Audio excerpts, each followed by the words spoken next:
میرے دوستوں بزرگوں، آج میں آپ کو ایک ایسا عمل بتلا رہا ہوں کہ اگر آپ کے کاروبار کے اوپر یا آپ کے اوپر یا کسی بھی قسم کی کوئی بیماری یا کسی نے کوئی بندش کیا ہے یا آپ کو یہ اندیشہ ہے کہ میرے اوپر کسی نے جو ہے نا کوئی بندش وغیرہ کی ہے یا کوئی جادو یا ٹونا یا کوئی بھی تعویذ گنڈے وغیرہ کیے ہیں، انشاءاللہ تعالی یہ عمل کرنے کے بعد اللہ کے فضل و کرم سے آپ کے وہ تمام جو ہے نا مشکلات حل ہو جائیں گے۔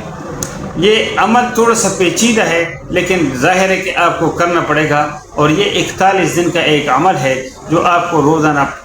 فجر کی جو ہے نا فجر کی نماز سے پہلے اور سنتوں کے بعد، یعنی فجر کی اذان سے لے کے اور فرض کے درمیان میں پڑھنا ہے۔ جب آپ 2 رکعت سنت پڑھ لیں گے تب یہ عمل کرنا ہے۔ تو باقاعدہ ویڈیو کا آغاز کرتے ہیں۔ اعوذ باللہ من الشیطان الرجیم، بسم اللہ الرحمن الرحیم، الصلاۃ والسلام علی رسول اللہ۔ السلام علیکم ورحمۃ اللہ وبرکاتہ۔ ربی اشرح لی صدری ویسر لی امری واحلل عقدۃ من لسانی یفقہوا قولی۔ میرے دوستو بزرگوں، آج جو عمل آپ کے سامنے میں جو ہے نا رکھ رہا ہوں، یہ اگر آپ کے اوپر کوئی کاروبار میں بندش ہے یا آپ کے گھر میں کوئی بندش ہے یا آپ کو جو ہے نا کوئی بیماری ایسی لائق ہے کہ آپ کو یہ اندیشہ ہے کہ میرے اوپر جو ہے نا بعض اوقات جو ہے نا جسم میں، اور یہ حضور اقدس صلی اللہ علیہ وسلم کے اوپر بھی جب جادو ہوا تھا کہ جو ان کا جو بال مبارک ہیں، وہ ایک آدمی نے، ایک یہودی نے ایک کنویں میں جو ہے نا جا کے ایک پتھر کے نیچے رکھ دیا تھا، تو جو ہے نا اس سے حضور اقدس صلی اللہ علیہ وسلم کے جسم مبارک میں جو ہے نا تکلیف ہوتی تھی، اور وہ تکلیف جو ہے وہ ناقابل برداشت تھی کہ وہ یعنی دین کے کاموں میں کبھی الحمدللہ ان کا کوئی ریکارڈ نہیں آیا، لیکن دنیا کے کاموں میں گھر کی طرف جو ہے نا رغبت نہیں ہوتی تھی۔ تو اس طرح کے اگر آپ کے ساتھ یہ مسائل ہیں تو یہ جو ہے نا 2 عمل میں ایک ساتھ آپ کو بتا رہا ہوں کہ یہ عمل آپ نے کرنا ہے۔ الحمدللہ جو ہے نا انشاءاللہ تعالیٰ اس کے کرنے سے اگر یہ آپ عمل کریں گے تو انشاءاللہ تعالیٰ وہ تمام معاملات آپ کے حل ہو جائیں گے۔ تو آپ نے کرنا یہ ہے کہ جب آپ جو ہے نا صبح کی جو ہے نا فجر کی اذان ہو جائے اور آپ جو ہے نا 2 رکعت نماز سنت پڑھ لیں۔ سنت ابھی فرض آپ نے نہیں پڑھی، چاہے آپ گھر میں نماز پڑھیں یا مسجد میں، بہتر ہے کہ مرد جو ہے نا حضرات وہ مسجد میں جا کے، لیکن میری بہنیں اگر یہ عمل کریں گی تو ظاہر ہے انہیں گھر میں کرنا ہے۔ تو جب آپ 2 رکعت سنت نماز پڑھ لیں تو اس کے بعد پھر آپ نے بسم اللہ الرحمن الرحیم پڑھنا ہے، اور درود شریف لازمی 3 مرتبہ یا 5 مرتبہ یا 7 مرتبہ آپ نے کوئی بھی درود پڑھنا ہے۔ اس کے بعد آپ نے جو ہے نا بسم اللہ الرحمن الرحیم پڑھنا ہے، اور پھر آپ نے 41 مرتبہ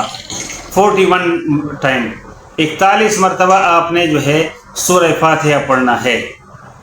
سورہ فاتحہ پڑھنے کے بعد آپ نے 7 مرتبہ دونوں سورتیں قل اعوذ برب الفلق، قل اعوذ برب الناس، یہ بھی بسم اللہ کے ساتھ پڑھنا ہے۔ یعنی ایک دفعہ آپ نے جو ہے نا شروع میں جب آپ جو ہے نا شروع کریں گے تو بسم اللہ الرحمن الرحیم، تو پھر پہلے آپ نے قل اعوذ برب الفلق پڑھنا ہے، پھر آپ نے بسم اللہ، جب یہ آپ 7 مرتبہ پڑھ لیں پھر آپ نے بسم اللہ الرحمن الرحیم، پھر آپ نے 7 مرتبہ سورہ ناس پڑھنا ہے۔ اس کے بعد آپ نے 3 مرتبہ یا جو پہلے جس طرح آپ نے 3 مرتبہ 5 مرتبہ 7 مرتبہ جو بھی آپ نے درود پڑھی ہو وہ درود دوبارہ پڑھنا ہے، اور پھر اللہ سے گر گا کے دعا کرنا ہے۔ یہ پھر آپ جو ہے نا پانی اس اپنے سامنے رکھیے گا، کسی برتن میں، کسی بوتل میں، کسی گلاس وغیرہ میں، اس میں سے کچھ پانی آپ پی لیجئے گا اور کچھ اپنے جو ہے نا گھر میں جو ہے نا اس کو چھڑکاؤ کر لیجئے گا۔ انشاءاللہ تعالیٰ اگر گھر میں بھی کوئی ایسے معاملات ہیں، کوئی جادو ٹونا کے، یا گھر میں کوئی بندش ہے یا آپ کے کاروبار میں، تو کاروباری جگہ پہ آپ جا کے اس پانی کو ضرور چھڑکیے گا۔ اور یہ آپ نے روزانہ 41 دن تک یہ عمل کرنا ہے۔ 41 دن کے اندر اللہ تبارک و تعالیٰ کے کرم سے جو ہے نا وہ تمام معاملات آپ کے جو ہے نا حل ہو جائیں گے، اور آپ کے جو ہے نا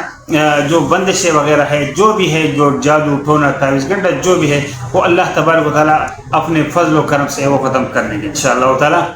اگر ویڈیو اچھی لگی ہو یا کسی کو بھی اس ویڈیو کی ضرورت ہو تو ان کے ساتھ ضرور شیئر کیجیے گا۔ اگر ویڈیو اچھی لگی تو اس کو تھمز اپ ضرور دیجیے گا، لائک ضرور کیجیے گا۔ جو لوگ چینل پہ نئے ہیں ان سے میری درخواست ہے کہ چینل کو ضرور سبسکرائب کریں، بیل آئیکن کو بھی ساتھ پریس کریں جو گھنٹے کا نشان ہے، تاکہ آنے والے تمام ویڈیوز کو بروقت نوٹیفیکیشن آپ کو بروقت ملتی رہے۔ انشاءاللہ تعالیٰ ملتے ہیں ایک نئی ویڈیو میں ایک نئی معلومات ساتھ، تب تک اللہ اپنے حفظ و امان میں رکھیں۔ وما علینا الا البلاغ المبین۔ السلام علیکم ورحمۃ اللہ۔